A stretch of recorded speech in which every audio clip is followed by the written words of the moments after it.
So Lucy, we were talking about the idea of good teaching and what that means today. Now, I know that's a very broad topic. We could probably spend hours talking about myriad different aspects of good teaching, but just one aspect. What do you think today, 2024, um, what do you think is constitutes good teaching, and what do you think about that idea? The thing that I would say most of all, right in this particular moment, which is a moment when a lot of things are unstable. Mhm. We've come back from the pandemic. We've kind of had this big interruption in how we've always done things, and there are a lot of demographic changes that are coming, and we've had the arrival of generative AI, which has really disrupted how we evaluate learning and how we do teaching.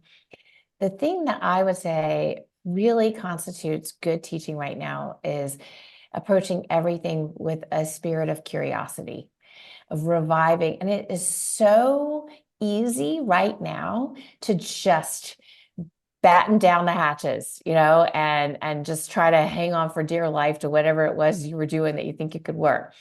But I think in this time, being curious about what could trying something new be like, what could flipping over from a focus on content to a focus on skills look like, um, and especially being curious about students learning.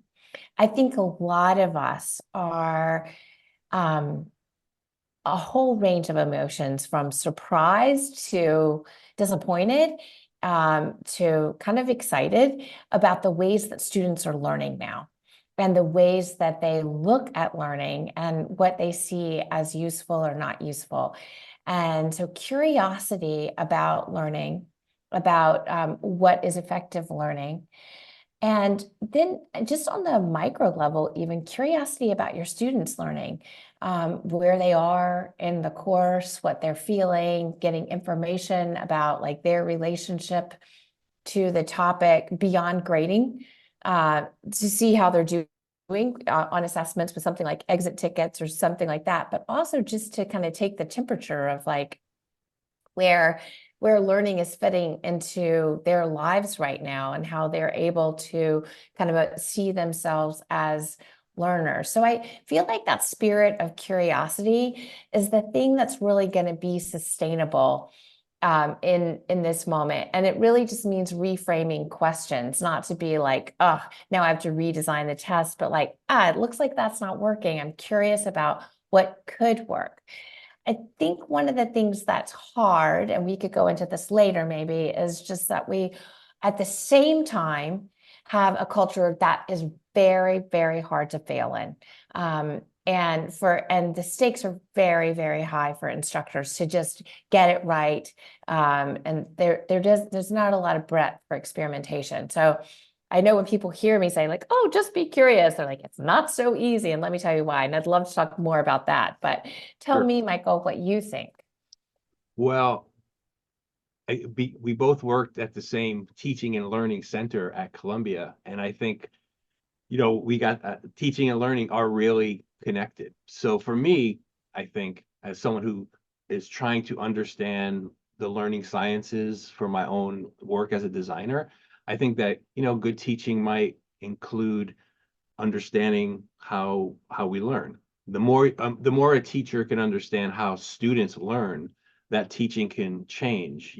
And I've looked at some of the best learning things in learning science that appeal to me are things like metacognition, the ability to think about your own thinking. If you could somehow get that into your teaching, or I'm starting to really look at retrieval practice and spaced retrieval practice.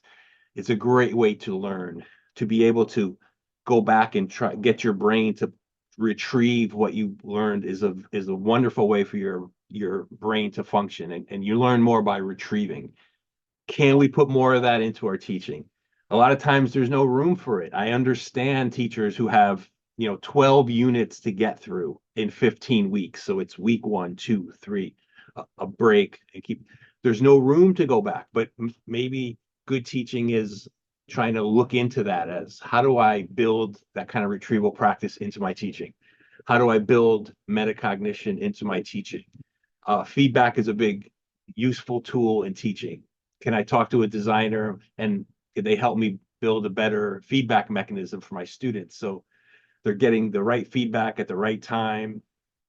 For me, then, to sum up, I think just for me, learning about learning has opened my mind to a lot of things. So maybe good teaching is also figuring out what good learning is. If that makes sense.